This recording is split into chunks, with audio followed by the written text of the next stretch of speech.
আসসালামু আলাইকুম। আমার হাতে যে মোবাইল ফোনটা দেখতেছেন, এই মোবাইল ফোনটা সারাদিনে চার্জে লাগালেও চার্জ উঠতেছে না।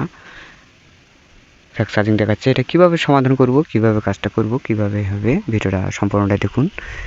দেখলে হয়তোবা আপনাদের উপকারে আসতে পারে। আপনাদের জন্য আমি ভিডিওগুলো বানিয়ে থাকি। কানেক্টরের মধ্যে কোনো প্রকারের ভোল্টেজ নাই, অপরপাশে ভোল্টেজগুলো আছে। আমি কানেক্টর পর্যন্ত ভোল্টেজটা কিভাবে নিয়ে যাব, কিভাবে কাজটা করব, ভিডিওটা সাথে থাকলে হয়তোবা আপনারা কিছু শিখতে পারবেন, কিছু ধারণা নিতে পারবেন। আমি খুলে নিচ্ছি, খুলে নিয়ে আপনাদেরকে দেখাচ্ছি।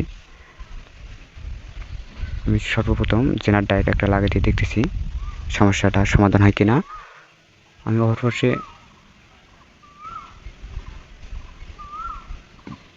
মাপ দিয়ে দেখতেছি ভোল্টেজটা ঢোকে কিনা। ভিপার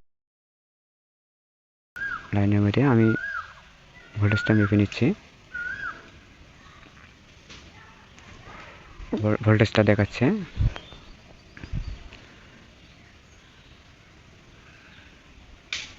জেনার ডায়েট লাগিয়ে দিয়ে না হলে আমি আইসিটা চেঞ্জ করে দেবো। উনি বলতেছে সারাদিনই চার্জ লাগিয়ে দিলেও চার্জ উঠতেছে না, চার্জের আইকনটা আছে শো করায়, কিন্তু চার্জের বাড়তেছে না। এটা আমি পরিমাপ করে নিচ্ছি। পরিমাপ করে নিয়ে একটা জেনার ডায়েট সর্বপ্রথম লাগিয়ে দিয়ে দেখতেছি সমস্যাটা সমাধান হয় কিনা। জেনার ডায়েটটা আমি লাগিয়ে নিলাম। লাগিয়ে নিয়ে ভোল্টেজটা দেখতেছি কানেক্টরের মধ্যে ঢোকে কিনা। ভোল্টেজটা ঢুকতেছে। আমি জেনার ডায়েটটার মধ্যে একটা সেফটি রাখার জন্য কস্টে মারে নিচ্ছি যাতে শর্ট সার্কিট না হয়।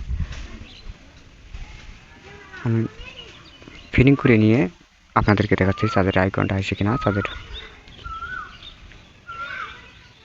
বাড়ে কিনা সেটাও দেখাচ্ছি আপনাদেরকে।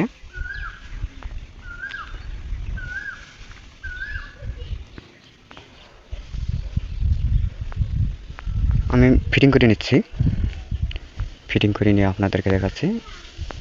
যদি ভিডিওটা একটু হলে দেখে উপকারে আসে, ফলো, লাইক, কমেন্ট দিয়ে পেজটার সাথে দেখবেন। আমি মাদারবোর্ডটা ফিটিং করে নিচ্ছি।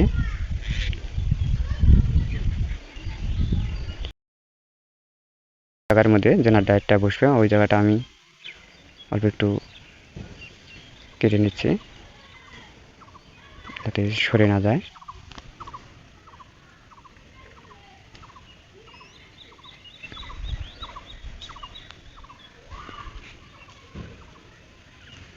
কাটানো শেষ। আমি মাদারবোর্ডটা ফিটিং করে নিয়ে চার্জের কানেকশন দিয়ে আপনাদেরকে দেখাচ্ছি কাজটা হলো কিনা সেটা দেখবো, আপনাদেরকে দেখাবো।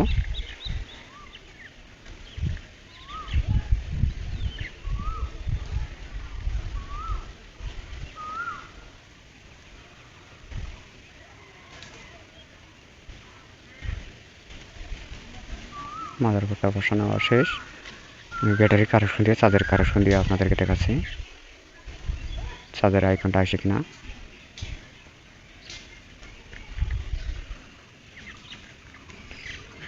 চার্জের আইকনটা এসে গেছে।